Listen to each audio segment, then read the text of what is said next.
Picture this. It's 2 a.m. at Browns Lane. Someone's welding a V12 together in a shed marked experimental. The accountants have all gone home, and a small team of engineers is building a mid-engine race car that management doesn't even know exists yet. Well, okay, maybe things didn't happen exactly like that.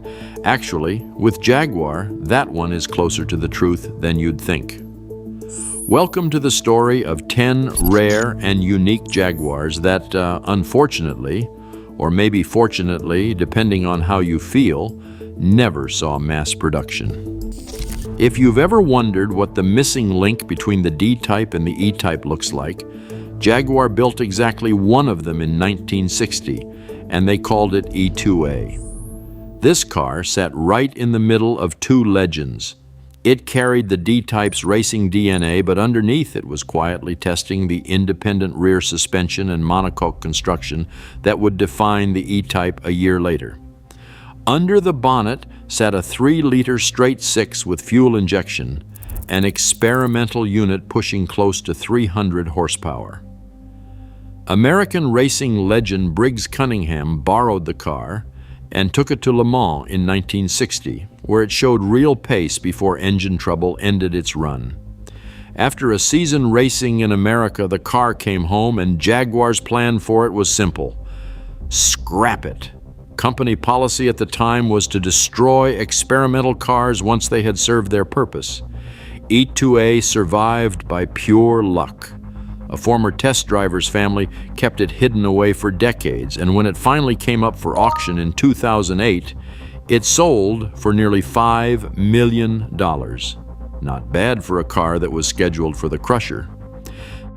Next on this list is a car many people call the most beautiful Jaguar ever made, which is a strange title for a car the public was never supposed to see. The XJ41. This was Jaguar's secret weapon for Le Mans. A mid-engine prototype built around a 5-liter quad-cam V12 producing around 500 horsepower, years before any road-going Jaguar had a V12 at all. The body came from Malcolm Sayer, the same aerodynamicist behind the D-Type and E-Type, and it shows. Every curve on this thing looks like it was drawn by the wind itself. In 1967, test driver David Hobbs took it around the Mira banking at over 161 miles per hour, setting a British closed-circuit lap record that stood for decades. And then the whole project just stalled. Rule changes at Le Mans capped engine sizes, Jaguar was busy merging into what would become British Leyland, and the XJ13 got pushed into a corner. The story gets worse. In 1971, during filming for a V12 E-Type promo, a tire let go on the banking at speed and the car was destroyed in a massive crash. Legendary test driver Norman Dewis walked away, and the wreck was later painstakingly rebuilt. Today, the XJ13 lives on as a one of one, a race car that never raced, worth an estimated 8 figures. Coming up next is what happens when a newspaper decides to build its dream car.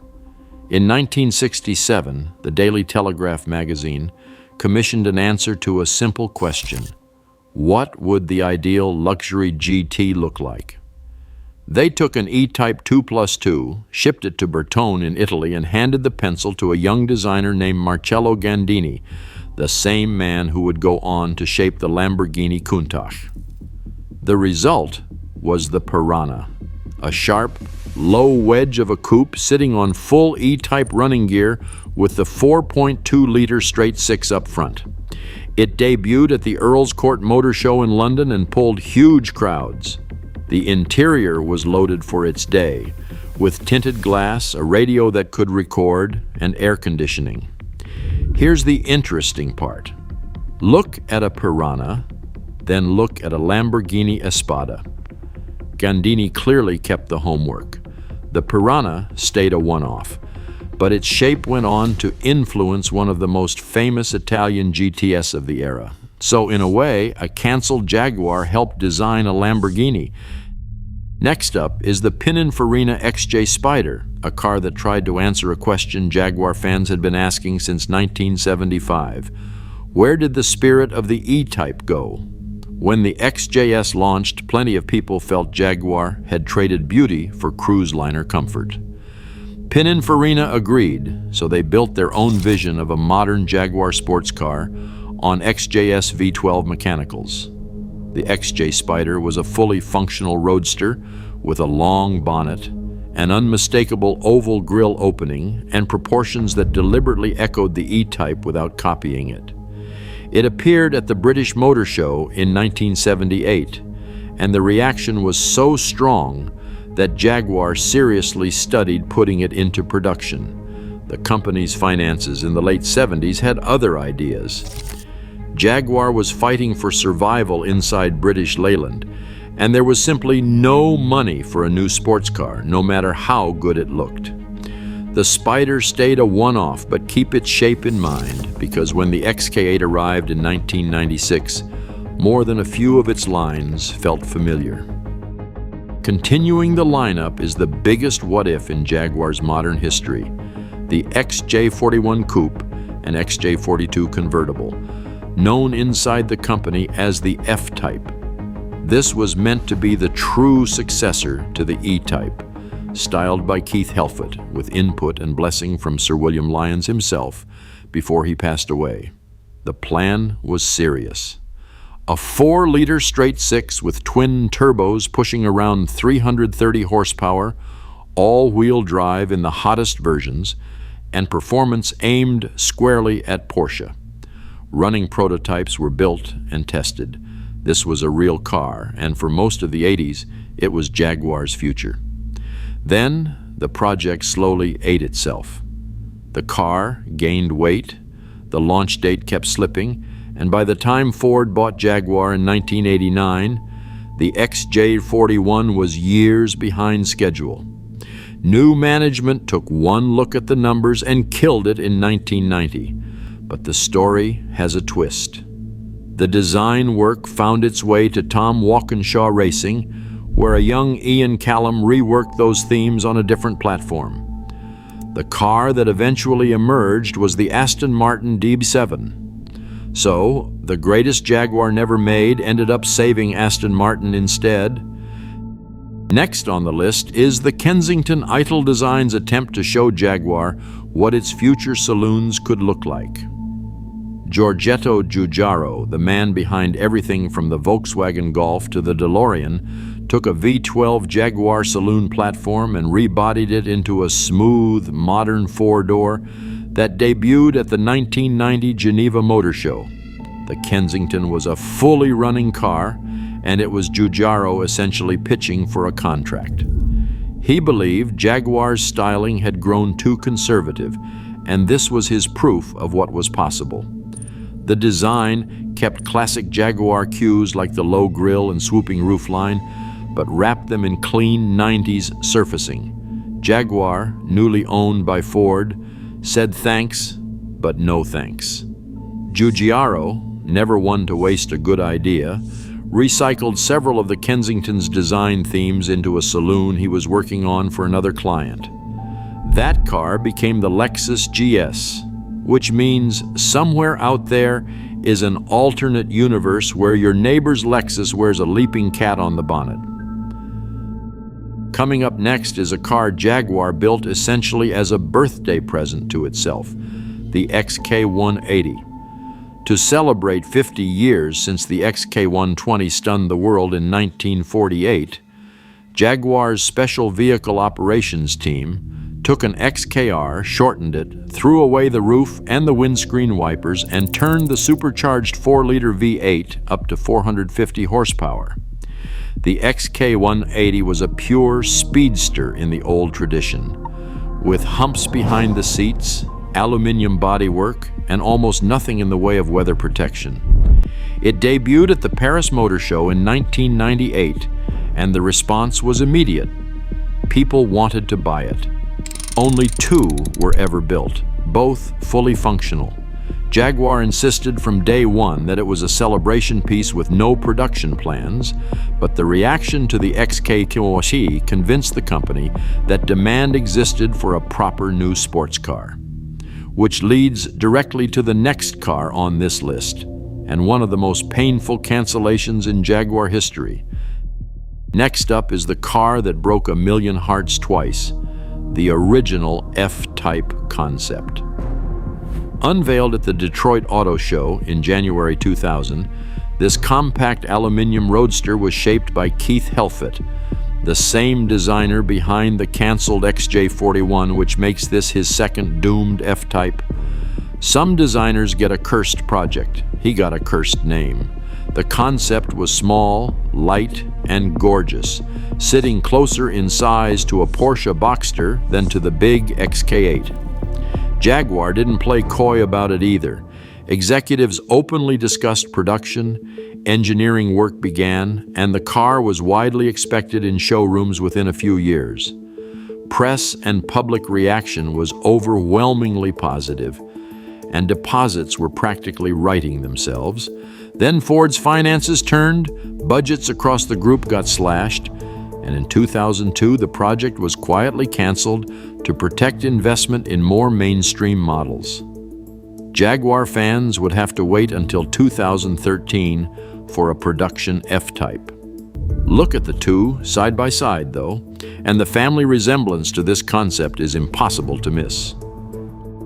Continuing the streak of bold ideas is probably the strangest car on this list, the RD6.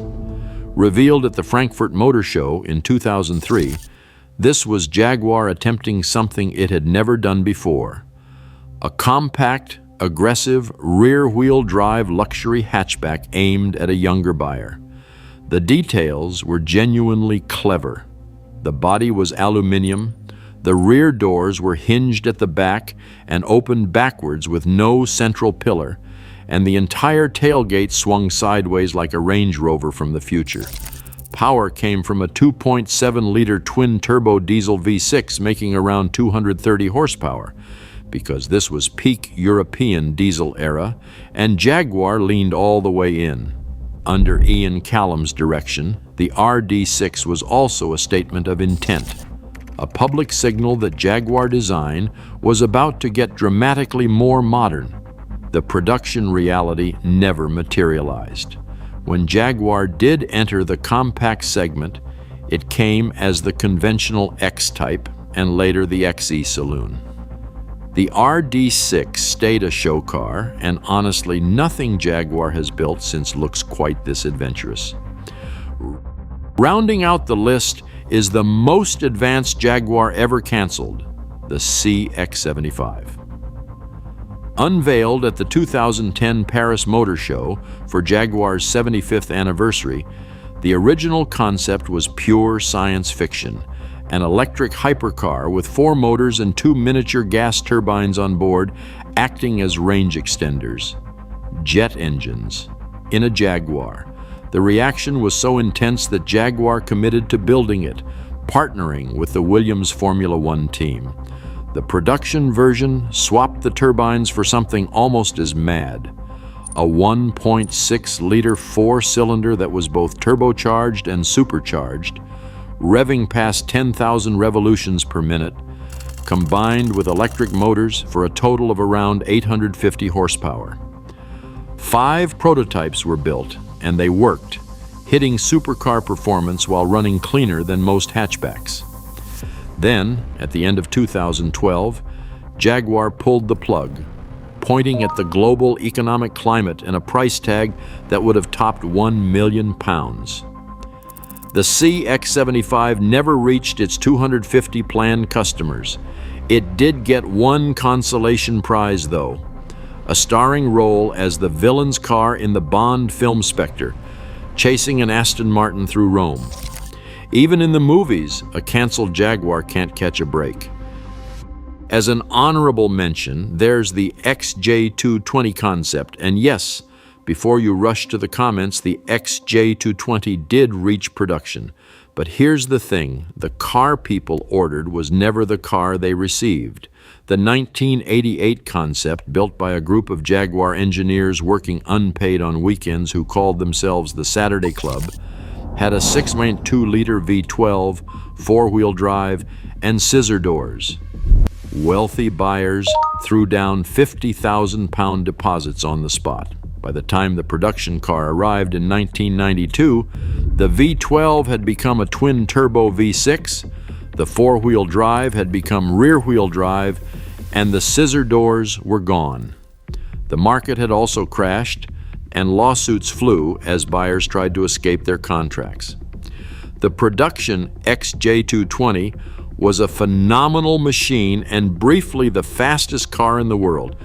But that original V12 concept, the car everyone actually signed up for, was never released.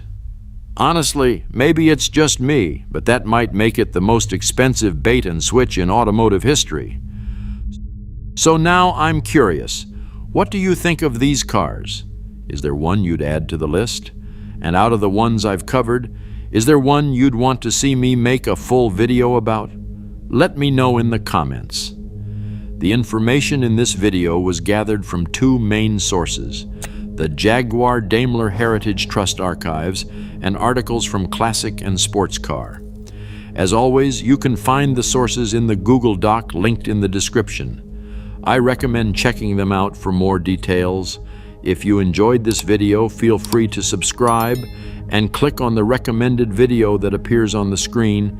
It's all about the Jaguar E-Type, the car Enzo Ferrari himself reportedly called the most beautiful ever made, and the strange story of how it came to life. Otherwise, I'll see you in the next one.